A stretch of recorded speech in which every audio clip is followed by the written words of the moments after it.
And until he comes, we're going to talk to, and he looked at the book, Jeffrey Archer.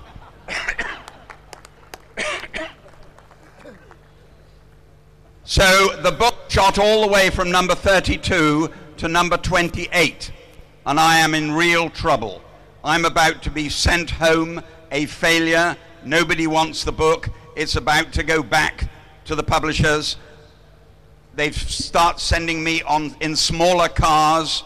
I'm in smaller hotel rooms. I'm on smaller planes. I'm sitting at the back. And when I arrive in California, I'm ready to fly home, and the book has shot up to number 24. I am finished. When a phone call comes through and they say, you've got one more chance, Jeffrey. You're going to go on a show in California. You've got one more chance in Los Angeles. Please, please mention Cain and Abel. Please. So I go on the show and I sit in front of this gentleman, and he looks and he says, 3 days ago, I picked up a book and I couldn't put it down.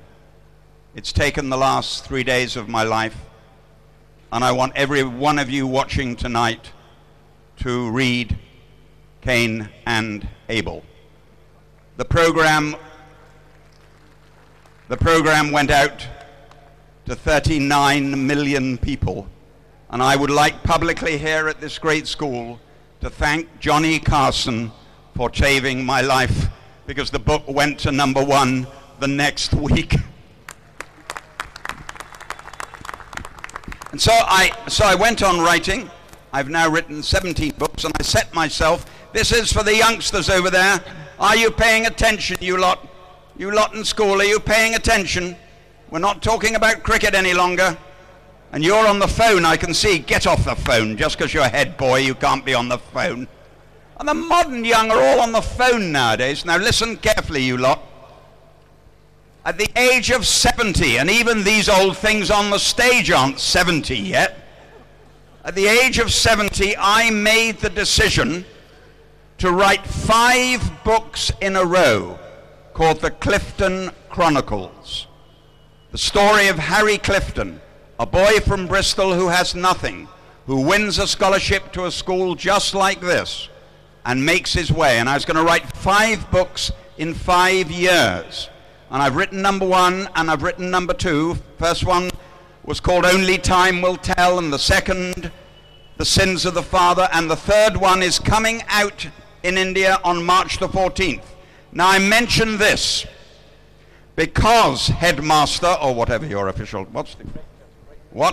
headmaster, rector, listen carefully, because I know you set I know you set standards. Come on up with me, come on, stop messing about, stand there. No one else tells him off, do they? Give him a small round of applause. Now listen carefully. I have to publish all my books in India first, ahead of every country on earth. And do you know why? Because you steal them. They're yes! They're pirated and they're on the streets 24 hours after they're published. So they have to come to India first, because if they went anywhere else first, they'd be on the streets before they were in the shop. Get back to your seat. So when you see in the Times of India that the book of Cain and Abel has been read by 50 million people, half of them have bought it, the pirated edition. And the other great difference between this country and the rest of the world is in England, every book is read by 2.3 people. In America, every book is read by 2.4 people. In India, every book is read by 12 people, because they pass them round the family, they pass them round the village, they pass them round, and that's why I've been signing old copies falling apart. I've been signing, which is wonderful. It's not a complaint. I'm delighted by that. But that is the reason someone asked me today, why does India get it first? You have to have it first, and you'll always get it first. So, so I'm going to write these 5 books. I'm going to stop now because they're sending me off somewhere else, but I want to hear your questions. So if any of you, are there any microphones down there to let them ask questions? Leap up, you're too slow. Come on, move around. Come on. Now, if anybody would like to ask a question, put their hand in the air and you'll get a microphone. And would the authorities tell me who's in charge of me when I have to stop? No problem at the moment. And the children get first president, you bunch of people carrying around. If a young man's got a question, they go first. Parents last. Right, who's got the first question? Off you go. It's a lady. Are we surprised? It's a lady. Here we go. I'm one of your biggest fans. I think if it wasn't for you, I would not have read any books all my life. Thank you. I mean, thank you. My question is, after you entered the parliament and became an MP at such a young age, what was your inspiration about writing Not a Penny More, Not a Penny Less? Not at all inspired with it. What? Sorry? I'll repeat my question.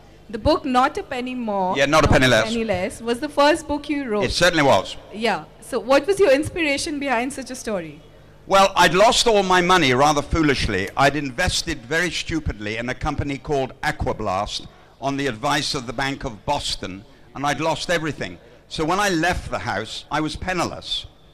And I thought the idea of 4 young men losing everything and then stealing it back, not a penny more, not a penny less, because they mustn't actually steal it. They mustn't actually steal and get the right amount back, was a good idea for a story. I thought it was a good idea for a story. But as I said earlier, it only sold 3,000 copies. It's now sold 27 million copies. But in that first year, it only sold 3,000. So it was the inspiration of losing everything. So I come back to the boys over here. Listen carefully. If you lose everything, if something goes wrong, that doesn't mean you're finished. That doesn't mean you're beaten. You can fight back. You need some guts, you need some courage, you need some energy, but you'll be beaten in your lifetime 6 or 7 times. Don't let it worry you. The person who wins will be the person who persists for the whole of their life. Next. There he is in the front, sir. Mr. Archer, some years ago you wrote, "I've had a very interesting life, but I feel there is still more to come."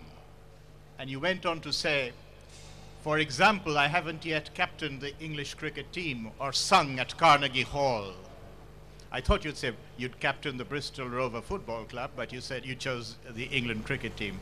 Is there anything else you regret not having done in your life so far? I'm the natural captain of the England cricket team. And Mr. Cook is taking my place at the moment.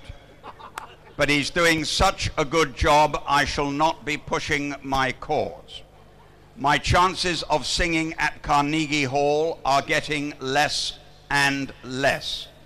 If I have a regret, and this one will make you laugh, if I have a regret, is that I don't have any daughters and I don't have any granddaughters. I have only sons and a grandson. And I wish I had 6 granddaughters and a couple of daughters. But I don't. I'd be penniless, but I'd enjoy it. There we go.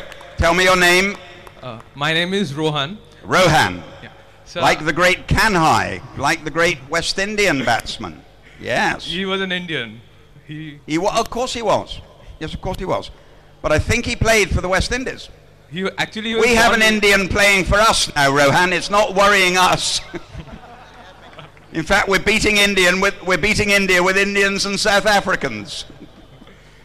So actually, I'm a big fan of your short stories collection. Thank you. I read a book called Twist in the Tail. Yes, indeed. And the first story actually was very inspiring for me. It's called The Perfect Murder. The story. May I say before you go any further, Headmaster, shush you, may I say before I go any further that I'm worried about a boy who's interested in my story called A Perfect Murder. I'm not quite sure what you Jesuits are up to, but... Right, go on. Actually, my question is, how did you get the inspiration for the story, and was it a real life incident? Was it based on a real life incident? What happens, Rowan, for short stories is you pick them up from